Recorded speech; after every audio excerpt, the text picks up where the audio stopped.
మీరు శివుడి భక్తులైతే ఈ వీడియో మీకోసమే.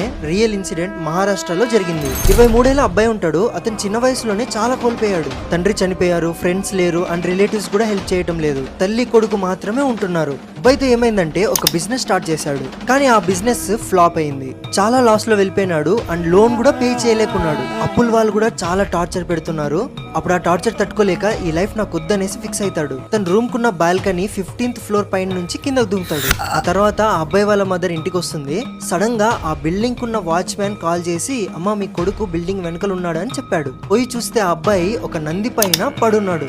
అబ్బాయిని నీళ్ళు కొట్టి లేపుతారు. ఏమైందని అడిగితే, అమ్మా నేను నా ఫ్లోర్ నుంచి దూకానని చెప్పాడు. కానీ అక్కడ ఉన్న వాళ్ళు ఎవ్వరు నమ్మరు. సరే అనేసి వాళ్ళు సీసీటీవీ కెమెరా చూస్తారు. చూస్తే అబ్బాయి ఏ నంది మీద అయితే పడినాడో ఆ నంది ఆ బిల్డింగ్ లోపల వస్తున్నట్టు గానీ వెళ్తున్నట్టు గానీ సీసీటీవీ కెమెరాలో రికార్డ్ అవ్వలేదంట.